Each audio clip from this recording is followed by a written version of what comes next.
Hey everyone, it's Harrison with Four Seasons Home Care. Today's guests are Hugh and Melissa from Capstone Hospice. I really respect these guys. I think our conversation went really well and will be helpful for folks navigating the senior care space. So let's jump right into it.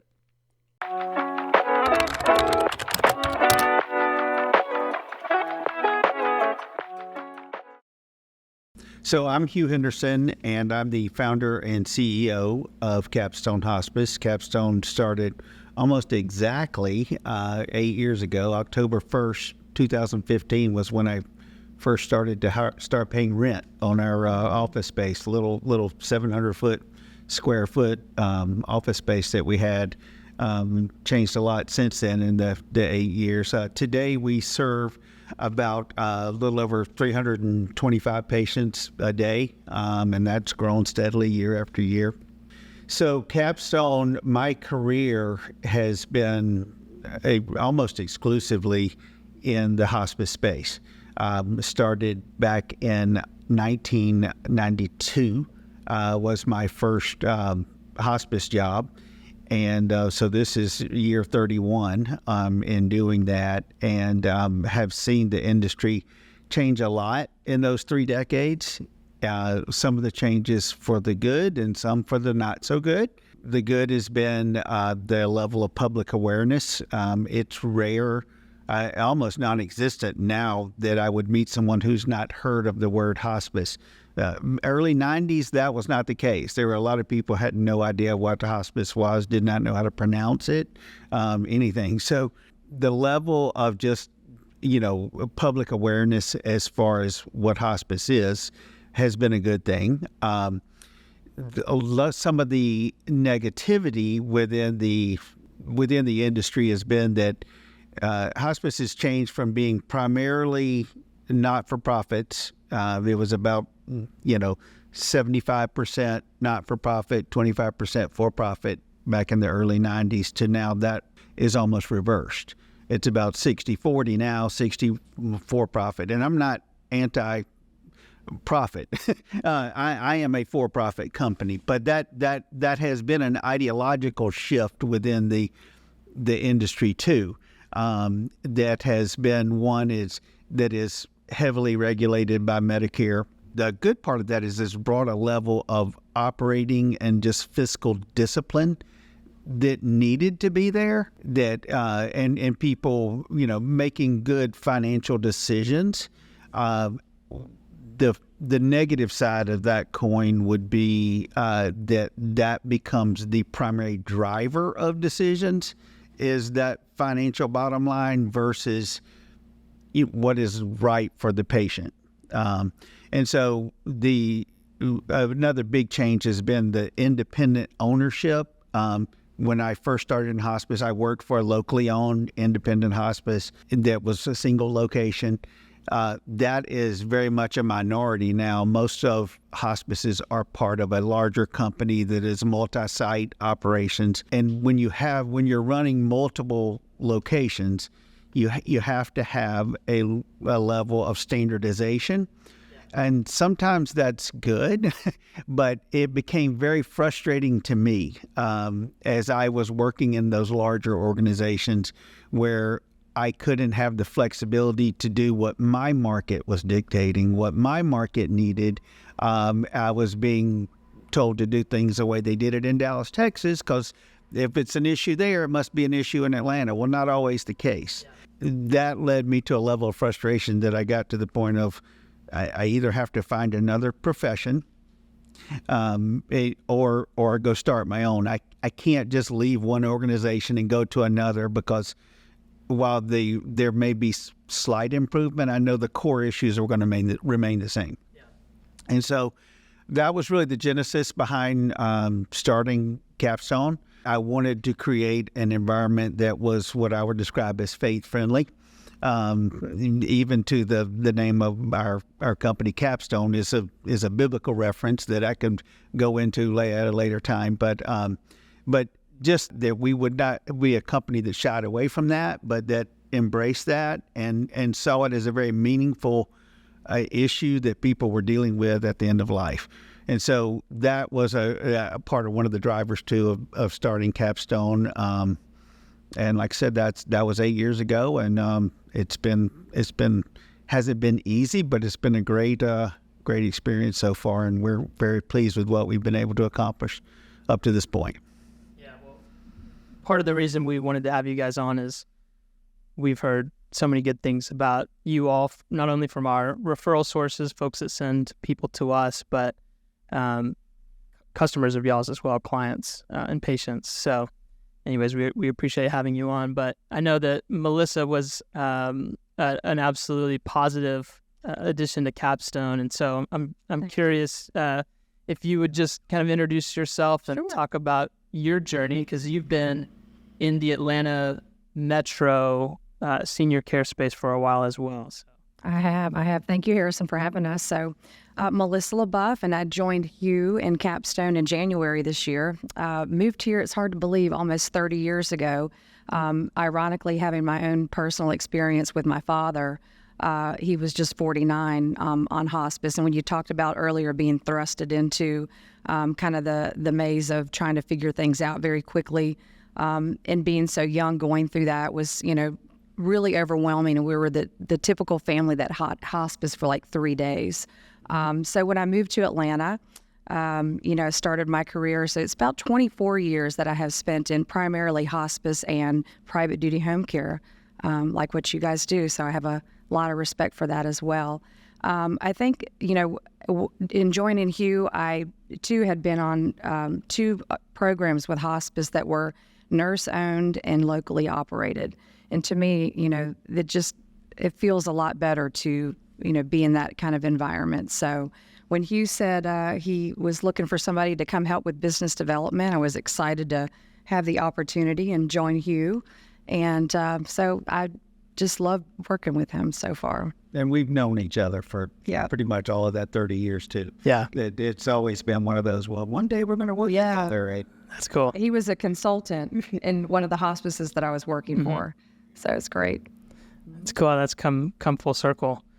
So I want to touch on the complexities of senior care, and specifically some of the things that people believe about hospice that just aren't true. Because like we talked about before we started recording, it's kind of it's one of those areas of senior care where people can have wildly different opinions or thoughts when you mention the word hospice. But I kind of want to start maybe on a positive note. Give me a story, if you can, of a family. It could be while you've been with Capstone or maybe before, but help the audience understand the value of hospital, perhaps summed up in a story about a family. What is the typical experience with having the benefit and the value of hospice to a family member? Oh man, that's a hard one to. I mean, I last week, Friday, I got a 3-page handwritten legal pad letter, that was sent and was just, talking about the nurse and the difference that she made. I mean, I get so many of those letters. That's a good one. I mean, go with that one. I mean, but like, just the fact that it's a legal pad and it's 3 pages long, and she's just going through, and she's emoting a lot too, and talking about, or it was her sister actually that had died, and how dear her sister had been to her, and so it was a cathartic thing, I think, for her doing that, but clearly we were a part of that story, and the message that came out, 2 or 3 times in the letter is, she was just an angel on earth. We could not have done it without her. In fact, I was thinking, we have this thing we call the Hero of the Month that we give out to one of our employees each month, and I'm thinking I'm going to change it to called the Angel on Earth Award. I like the, instead of, I mean, they are heroes, but I like that. Because so many people refer to them as the angels on earth. Yeah. But that nurse's name was Jenny, and Jenny's been doing this for about 12 years, and she's just phenomenal, and this is where she belongs, and it's just, she is there with those people and they know it. So, but it's just, while we do it every day, families don't do it every day. Right. And that's one of the things, frankly, that we guard against is that, guys, remember, while this is common to us, you have to remind yourself every day with every new patient, this is not something that they do every day. This is what may seem very basic to us is not basic to them. And trying to just, sit in their chair, be empathetic and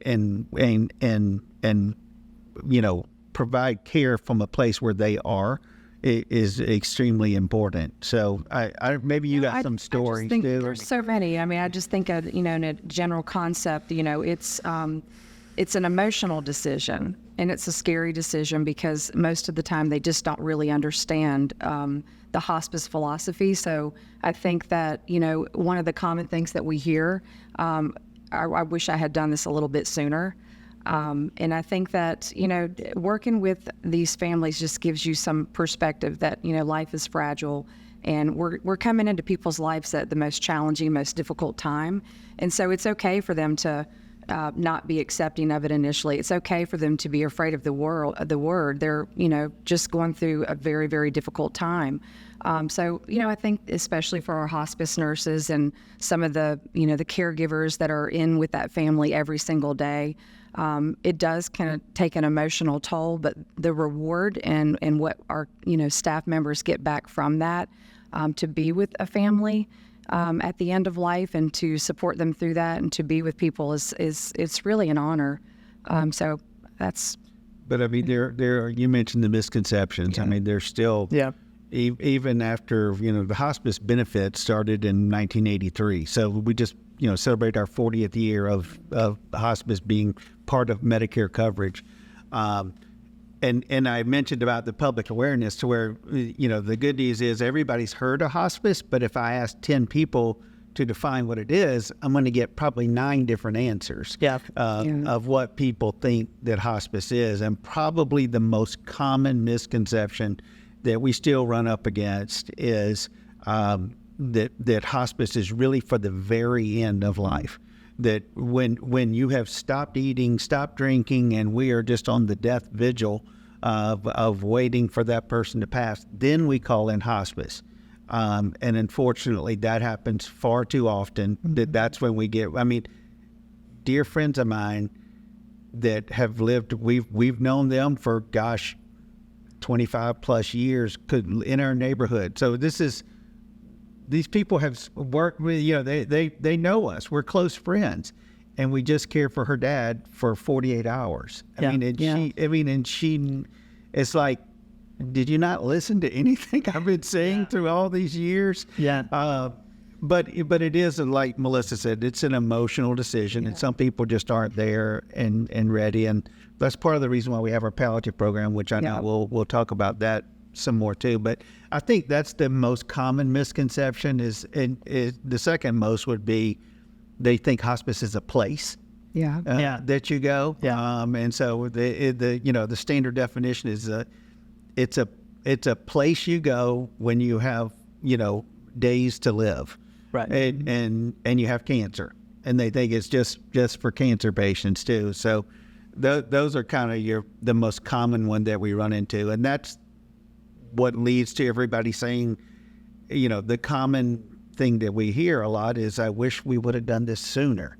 Why didn't we do this sooner? Our most successful hospice clients that are also receiving our services, ultimately before they pass, they've been on hospice for 2-3 years in some scenarios.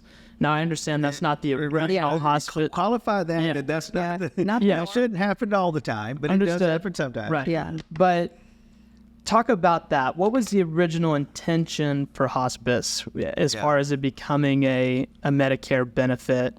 Well, there's been a lot of discussion around that recently because when the hospice benefit was designed in 1983, it was designed for cancer patients. And so they designed it for cancer. And so cancer is a very predictable diagnosis. It follows a somewhat predictable trajectory. Right. Now, cancer is no longer the leading hospice diagnosis. It is the neurological diseases like Alzheimer's, end-stage dementia, Parkinson's, anything that's neurological. That is the number one diagnosis in hospice now, which is great because those are terminal illnesses. Those people need the care. However, it's much less predictable. And so to be able to define, okay, this is going to follow this trajectory. I mean, there's certain clinical things that we have to look for, but it's just not as cut and dry as with cancer. So, but it was the original benefit was to allow people to die at home, not die in the hospital. Right. To give them the dignity of being able to die in a place where they want to die and not in a sterile, cold hospital environment, and to be surrounded by people that they want. I mean, they want to be with. And one of the things that I love about hospice is that you ask, there's so many people that are the fears people have when they're in the end of life are they don't want to die alone and they don't want to die in pain. And those are like the two big things that people reference and be a burden. Yeah. So those are my three things. I don't want to be a burden to someone, I don't want to be in pain, and I don't want to die alone. Well, hospice addresses all three of those.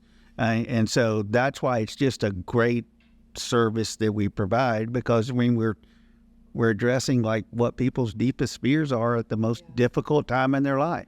I think into terminal diagnoses and more end of life stages, it becomes this vicious cycle, right? Mom's in the hospital, she's out, she's in, and I think a lot of times families come to the own conclusion themselves that we want mom to be comfortable. We don't want to have to keep going back and forth to the hospital. There's really nothing that can be done at this point that's going to provide any quality with continuing on that path. And so I think, sometimes they come to that conclusion, and if they just understood that that's what the hospice philosophy is all about and not be so caught on the word and the fear. And I think that's where the palliative side does come in. Having a palliative program is really good. A lot of the families that are in the hospital, maybe they're just getting a new diagnosis. They're hearing for the first time that, there's nothing else that can be done. Maybe the palliative care team is consulted at the hospital. And, families need time to process that. Patients themselves need time to process that. So not everybody, just says, sure, sign me up. They need to work through that. And what does it mean? And, loop family members in. And a big part of what we do is just as much for the family. And I think that's a big part of it. Some of the families that we take care of and our patients, it's not necessarily that the patient doesn't want hospice services at this point. It's that adult daughter. It's the son that lives in California that hasn't seen, mom in, the last year and can't even visualize the fact that we're at that point. Yeah. So I think that's, where the palliative care program is a great segue into somebody that really has a terminal diagnosis, but not necessarily in that 6 months or less criteria. Sure. And it's, Hugh can tell a little bit more specifically about Capstone's program, but I think that's a really big benefit. Going to the hospital is not always the best thing. And then just being there to provide the family with so many additional resources that can, provide more quality and peace in bringing care home. One thing that's consistent in our podcast episodes is being willing to step on toes. Yeah. So the reality of the situation is many times families are in denial of their loved one's state. Right? Yeah. Mom's always been active for 80 years. She's 82 now. Why can't she be in the same shape as she was for the first 80 years of her life? Maybe talk a little bit about that. How do families end up in that situation, and how do you all talk with them about the value of hospice as a way to keep mom comfortable, not in and out of the hospital, like you mentioned? How do you get families to make that transition and understand that electing for the hospice benefit is not just giving up, or maybe even palliative is part of that. Education is a big part of what we do. Whether somebody's on hospice, you know, every time our case manager is with that family, it's continuing to educate them on why we're here and, you know, why these symptoms are better managed in the home environment without being aggressive. I also think, you know, with our palliative program, a big part of what we're doing is really working through with the family of understanding, you know, what their fears are. Yeah. I mean, we start with the kind of the question that helps you get to the core of it is like, what are your goals? Mm-hmm. You know, what are our goals here? What do we really want for mom? And you know, and if they say, well, I want mom to get over this and to be better and to go back to the way she was, and we will stop at nothing to get there, then they're not ready for hospice right now. We're not a good option for them. That's rare that someone is at that point. I mean, they are in denial, but there's a continuum of denial. Sure. You know, deep at people's core, they kind of see what's going on, and we all know we're not immortal. I mean, we all know we're going to die at some point, and so we're dealing with that. I think they're dealing with that issue on mom at some level. So when you get out, okay, well, what do you want from mom now? And then it's like, well, I don't want her to be in pain. I want her to be comfortable. I want her to have good quality of life. I want her, you know, to be able to do the things that she used to do. Well, we want that too, and we'll help her do whatever she wants as much as we can. But that kind of reframes it,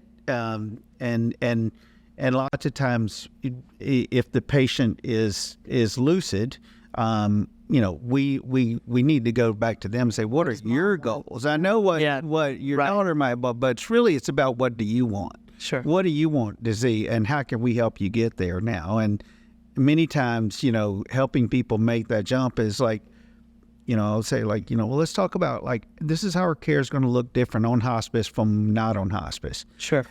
Medically speaking, we're probably not going to do too much different. I mean, you know, because if they don't have a disease that has a cure, they're managing the symptoms. And right now anyway. you're talking about palliative care. Well, and really both, because hospice is a form of palliative. So it's all under the palliative umbrella. Really, it's more like hospice is for those receiving palliative care in the last 6 months of their life. Okay. And you know, palliative though is more philosophy of we're not about curative, we're about quality of life and helping people maximize that quality. So that's all under that palliative umbrella. But it's easier to understand if you think of palliative in terms of life expectancy. For our program, and palliative is one of those things that's evolving as we speak. I mean, this is a relatively new thing in the hospice world within the last 5 to 7 years probably. But for our program, we've kind of defined it as we're looking for people that are in probably the last 18 months of life expectancy. Very difficult to track that, but but they have to have some type of diagnosis that it would be considered hospice appropriate at some time. I mean, they need to have either Alzheimer's or there's some kind of diagnosis that's there that we know eventually will lead to a deterioration in their status. And so, and we employ nurse practitioners that will make regular visits depending on what their symptoms are. And those nurse practitioners are skilled in having those goals of care discussions. And that's really something that we do a lot of training with them on. And so that they're the ones who they're developed their relationship. They're very gently proposing to those families that, hey, I think now we're ready to move to a more intensive level and bring in hospice care.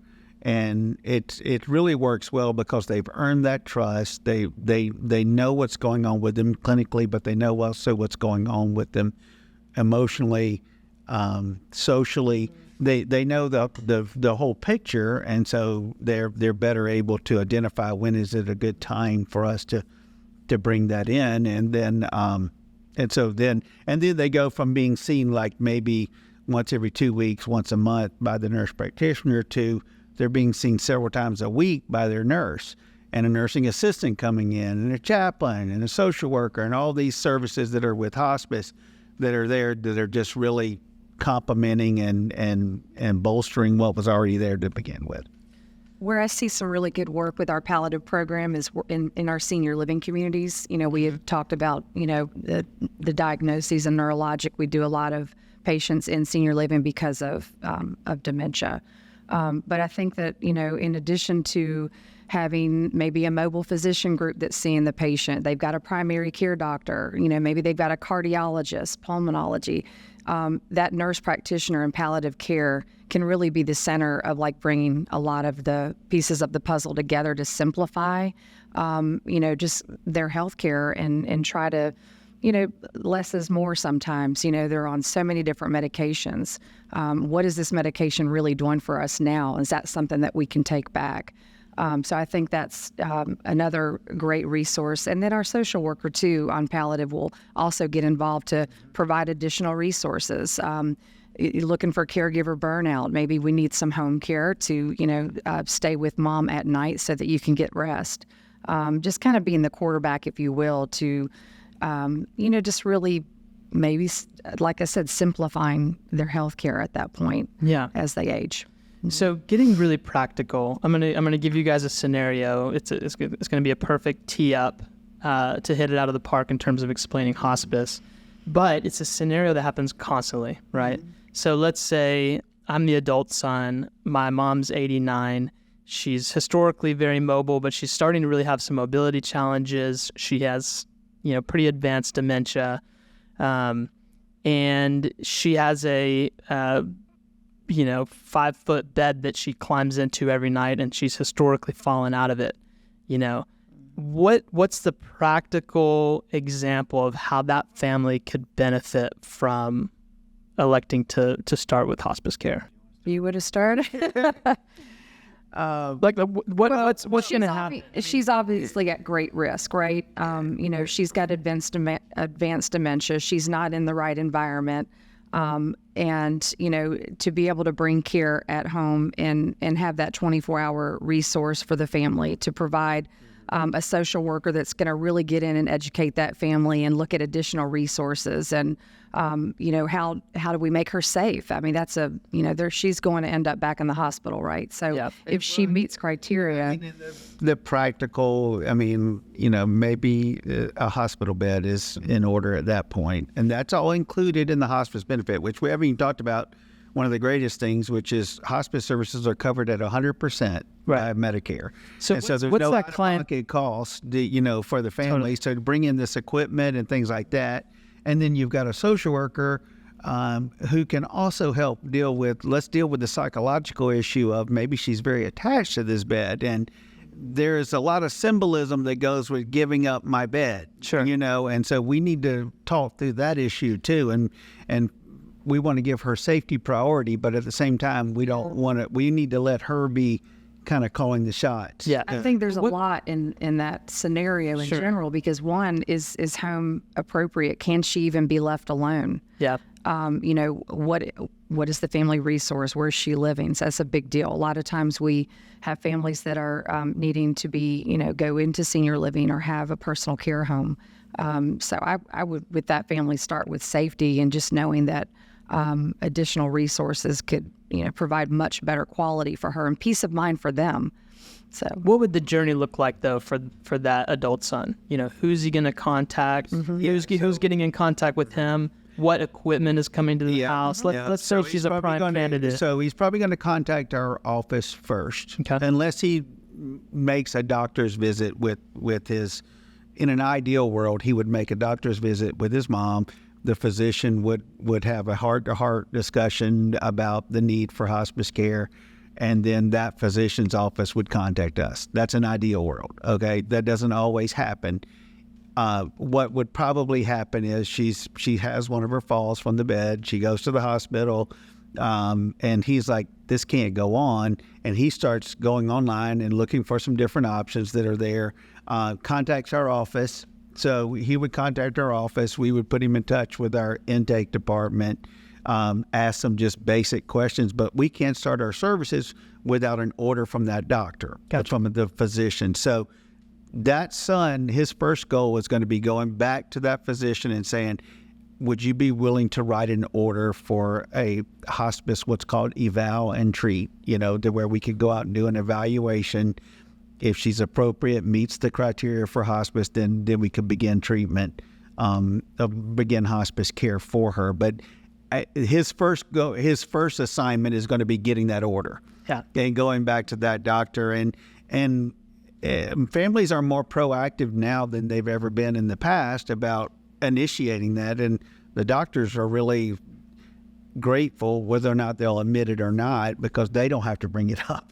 And so they're like, the son's bringing it up, and he's like, well, yeah, I think that would be a good idea. And so that's kind of how it would progress from there. And then once we get that order, it goes fast then. I mean, it's 24 hours. We'd have the equipment out there, and everything starts moving really quickly. And tell me, like, what equipment? Who am I interacting with at Capstone? Tell me a little bit more practical stuff like that too. So after we have the physician's order, one of the next steps for us is to have one of our liaisons really sit down and meet with the family, talk to the patient if they're making their own decisions still. But in this scenario, somebody with dementia, just making sure that they understand hospice, what the program offers, what next steps are, because when somebody first comes on hospice, there's a lot going on in those first few days. So we are going to assess for equipment needs. So maybe it's oxygen, maybe it's the hospital bed. Perhaps they're at a point where they can still transfer. So we're going to take care of the wheelchair, bedside table. Really just assessment of what their needs might be for equipment. And once we get, everything in place and the admissions nurse, sometimes what they need today isn't what they're going to need, 2 months down the road. So hospice is always changing. The care plan is always updating, just depending on where people are. And then the nurse is going to visit, a couple of times a week, depending on, what's going on with the patient clinically. Yeah. We have certified nursing assistants, but this is where home care comes back into play, because our CNAs are typically there for, a task, usually the family's helping, getting help with bathing, sometimes feeding, and various things. So, yeah. Sure. But not the 24/7. And so it's good to have partners like Four Seasons where we can, say this is if you need the bedside care, this is what we need to bring in with something like that. And we're not, the payer sources are not in conflict. So we complement each other versus compete against each other. Yeah, absolutely. Especially, and maybe talk a little bit about this, because one of the industry terms is continuous care. Mm-hmm. So what does that mean for the family? When is there a determination made, perhaps, to make that transition? Continuous care is for symptoms that are they need more skilled nursing to manage. Examples would be a pain crisis, seizures, intractable nausea. Those type of things are that we need to very intensely get these symptoms under control. Yep. So by definition, continuous care is going to be anywhere between 8 and 24 hours a day. And in our company, the Medicare guideline is that at least 51% of those hours have to be by a licensed nurse. We just use licensed nurses rather than having to get into keeping track of hours for blood, and so we typically will use licensed practical nurses. So an LPN will come in and be at that bedside, and they're able to legally can give medications. So we're managing, if it's a pain issue, we're managing that pain, and so they're monitoring hour by hour. And that's usually not usually. I mean, it's always a time limited type thing, because Medicare's it's obviously it's costing Medicare a lot more, right? And they don't they have to there has to be some type of clinical need that's there that is not being managed. That if we did manage it, they're going to end up in the hospital. Or something like that, and so that we've had to put that bedside care. That's where we're doing 24/7. So one of those other misconceptions is people think that when they come in hospice, well, we're just going to move in and we're going to have somebody there 24/7. That's not what we do. Right. We can do it in those periods of crisis, but that's not what we're designed to do. Yeah, and like you mentioned, I mean, that's so often when we're assisting the families, right? Let's say the patient is at this point bedbound, and they just need that continuous oversight. Family works or they're out of state. Mm-hmm. Usually that's where we're partnering with you all. Our caregivers are in the home, let's say 8, 10, 12 hours a day until the family member gets back home or someone else is coming in, to really make sure that continuous oversight is provided. That's an important piece, and I think we're always, even from the very beginning, if it's a hospital discharge or a referral from, from a patient at home, it's important that our social worker is involved, pretty early so that we know that, mom might be fine right now to be left alone, but, if we, fast forward, a month down the road or even less than that, as there's decline, we have to have a plan in place. For the safety of the patient. So you talk about somebody being bedbound. So that's primarily the family is going to either be there or they're going to have additional help and, hire to be there. Exactly. Or they get to a point where maybe, around the clock care might not be financially what the family can afford. So maybe our social worker is going to be helping with placement in a personal care home or a senior living community where they can have that more oversight if that's necessary. But great resources like you can help us keep them there. Yeah, absolutely. We touched on misconceptions. We've touched on the value of hospice. What is some recurring advice that you all end up consistently giving families? Better to be too early than too late. In terms of investigating hospice, my general rule of thumb is if you're thinking mom might qualify, she qualifies. Yeah. I mean, if you're thinking it's probably a possibility, then she's probably already there. Because most people, like you mentioned, they're way further down the stream in terms of their thinking. Right. Yeah. Right. So that's probably the most common advice is be proactive. Don't wait on the doctor. Doctors are not gods.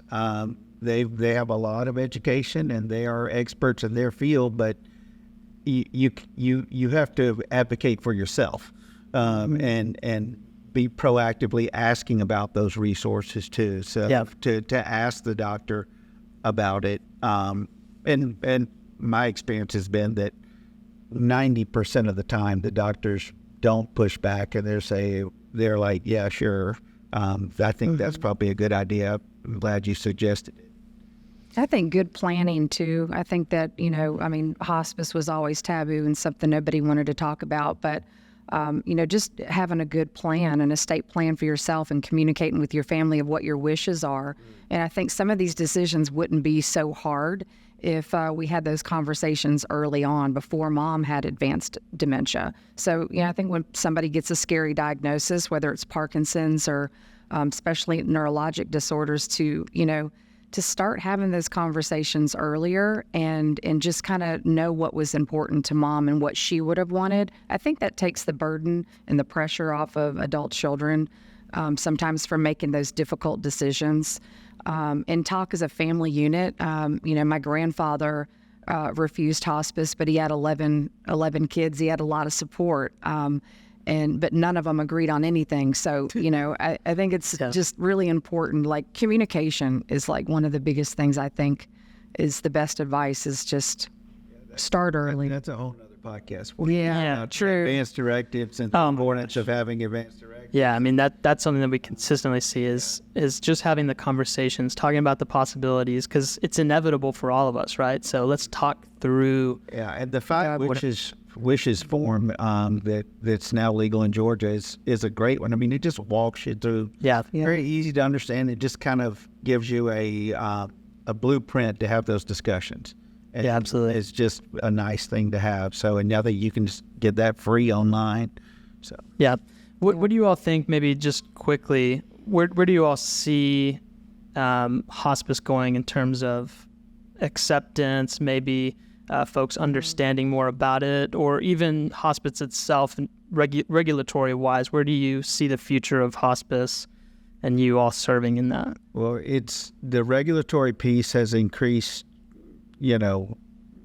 every year since I've been in it, and because it's becoming a bigger piece of the Medicare budget. Now, it's still, comparatively speaking, a very tiny percent. I mean, we're still like less than 1% of that Medicare spending, but it's because it's growing, it gets more attention. And unfortunately, like in every interesting industry, there are some bad actors and that need some attention and that need to be weeded out.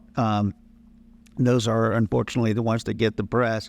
I think it will continue to. I don't think hospice is going to go away. I think it's going to evolve, and as it has up to this point, because it did start out being primarily for cancer patients. So I think that they will continue to modify and tweak the benefit as far as the amount of time someone can be on hospice, how the reimbursement is shaped. I think people as a whole are bought into, as a society, I think we are beginning to more and more embrace hospice and see it as part of the solution than the problem. And it is, in financial terms, it's still a cost saver to Medicare. So we're looked at favorably from that standpoint.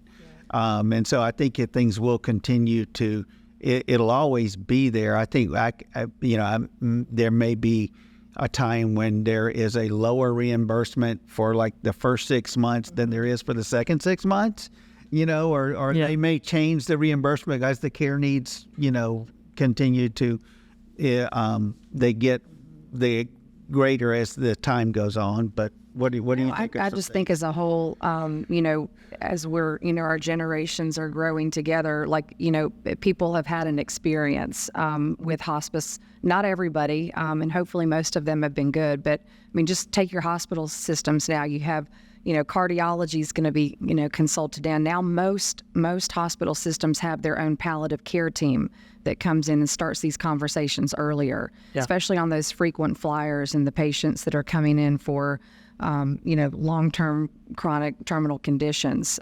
So I just think that we're more accepting of it because we're hearing it more, we're seeing it, we're experiencing it more. So. Perfect. Yeah.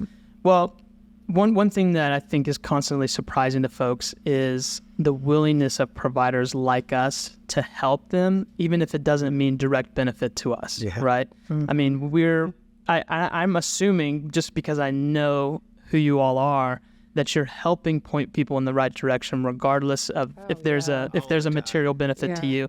We're the same way. So let's just end on that note. How can folks get in contact with you if they're curious and want to learn more, perhaps based on this podcast or just the hospice benefit in general? How can they get in touch with you all and learn more? Well, we have a great website. So Capstone Hospice, they can look at the website. They can call our main number. We're happy to give our numbers out today if they want to call us personally. We're very accessible. So anytime, CapstoneHospice.com there's a lot of education there on there. Not only like what makes Capstone unique, but just hospice in general. Mm-hmm. So happy to do that. But yeah, you're right. I mean, last night I got a text from somebody that I had helped them that they live out of state, and they just had questions about hospice and talked to them, and it was this person's mother who died, and she was just thanking me for helping them get hospice involved because they didn't know, and I gave them that advice about you need to go to the doctor tomorrow or contact that doctor's office, ask them for a hospice order, They did all that. They got hospice involved. It was a tremendous help for them in those last, it was basically about a month. Yeah. That our mom was on service. But I mean, but that didn't help me in any way. I mean, Sure. that was I think you've got people in our fields that are we went into it because we want to help, and we're here to help. And hey, There's so many bonus, great- we can make a living at it too. But we're Yeah. really, bottom line, we just want to help people. So many great resources out there, and I think that's one thing that I'm really passionate about is being a connector for any family that comes my way. Everybody's treated the same, whether they're going to be eligible for hospice or even palliative care. Just hearing their story, knowing what their struggles are, and getting them to the next best person if it's not me. So we all do that at Capstone. We've got great partners and lots of different resources, so always willing to help. Sounds good. Well, thank you both so much for being a part of this. Thank you. Yeah, we'll be happy to send folks y'all's way as well as a resource. So thanks for taking the time. Yeah. Yeah, absolutely. All right, take care. Thank you. you. Bye.